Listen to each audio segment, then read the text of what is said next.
Let's talk about building a strong freelancer profile so that you can get clients. A lot of people want to be freelancers, but they don't know, well, how am I going to make consistent money? How am I going to get clients? And one of the keys to that is building a strong freelancer profile. So in this video, I'm going to give you tips for how to do exactly that. Let's build you a very strong profile. I'm going to talk about where to put that profile, where to put multiple profiles, how to optimize your profile, highlights and other things that you need in your profile in order to get clients, okay? The first thing you want to think about is, what platforms am I going to use to get clients, and how can I build a profile on those platforms? So there's a lot of platforms out there, including Upwork, Fiverr, and platforms that you don't think about are LinkedIn. People don't think about LinkedIn as a platform to share my profile, to get remote jobs. But two things you got to know. One, LinkedIn is basically a personal website, right? So you can utilize LinkedIn to market your services, sell your services. And two, LinkedIn actually has a freelancer platform as well. I'm going to show it to you really quickly. LinkedIn has this services. If you go to linkedin.com services, they have a services platform that's very similar to Fiverr and Upwork as well. So these are the services that a lot of people have provided in here: accounting, coaching, consulting, design, events, finance, lots of things, law, so many.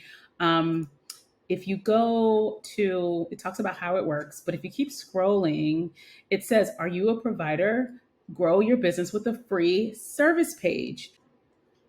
If you click on Get Started, it'll say, tell us about your services. It'll show you how to get found in search results, and it gives you the opportunity for potential clients to reach out to you. So you can basically set up a profile so that when people are clicking on this looking for services, you are one of the people that they may find in there. So this is another way to create a profile on yet another provider network or place where people are looking for support for projects. The other thing is, a lot of people think that Fiverr and Upwork, people don't make a lot of money there. Not true. I actually have a friend, her name is Courtney Allen. She's built a $2.5 million business utilizing Upwork.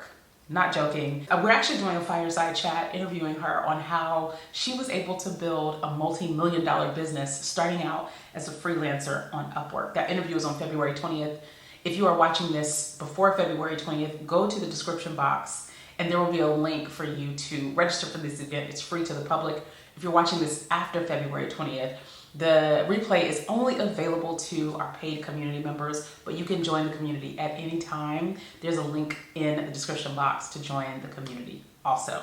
All right, so platforms like Fiverr and Upwork are viable options for you to build your business, but also to build your experience. And then LinkedIn is a great place that I would look at as a place to build a profile as well, because you can actually find contract jobs on LinkedIn. You can find contract jobs on Indeed as well. And that's you acting as a freelancer and getting hired as a contractor for companies. The other option you have is you can build yourself a website and own your own profile. So you can build a website that includes information about yourself, information about the jobs you've done, your portfolio, and things like that. So that's another option for the platforms for you to build your profile. The second thing I'm going to tell you to do is optimize your profile, okay? So there's a lot of competition, especially in certain areas and certain industries and skill sets. For instance, virtual assistants. There's a lot of virtual assistants out there.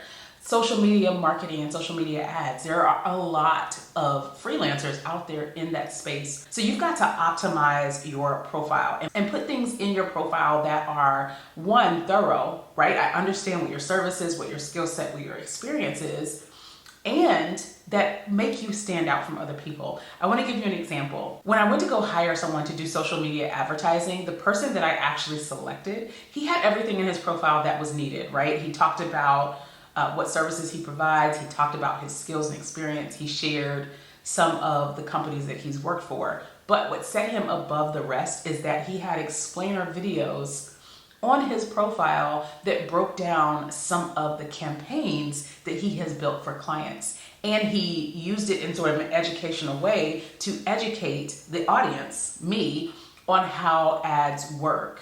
And he talked through some of the decisions that he made, and he talked through the results. So one, I can see that he has results.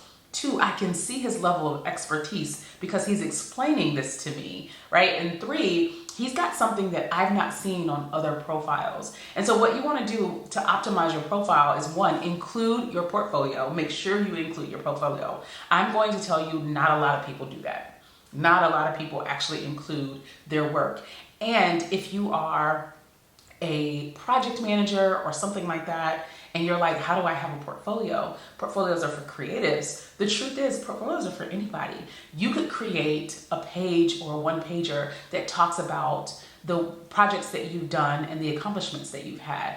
And so you can build out a portfolio that talks about the use cases or the stories related to the projects that you've worked on and the problems that you've solved. All right, so that could be your portfolio. And if we're talking about LinkedIn, LinkedIn allows you to write blogs and articles. So you could write things, for instance, back in the day when I was freelancing as a project manager, I actually wrote a blog post about why I believe servant leaders make the best project managers. And I explained what project management really means to me and the fact that in a lot of organizations, it's a matrix organization, and so you don't have direct power.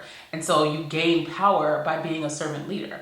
And so that showcases that I'm really into project management, so much so that I have my own thoughts around the methodology and what a strong project manager needs. And so you can optimize your portfolio by doing things like that. Writing blog posts about the industry or the skill set that you do, or you can also create a portfolio.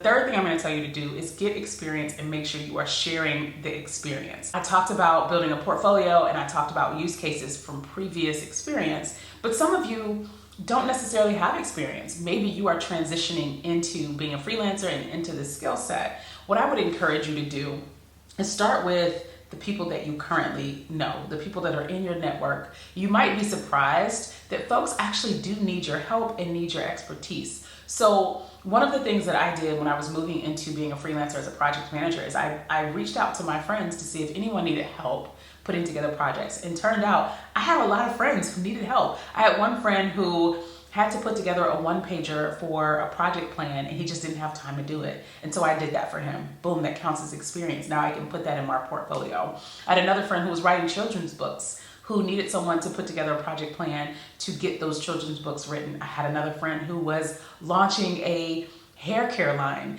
and needed help with all of the aspects and putting together the project and actually managing it from start to finish. And so I helped that friend. So boom, I have experience now.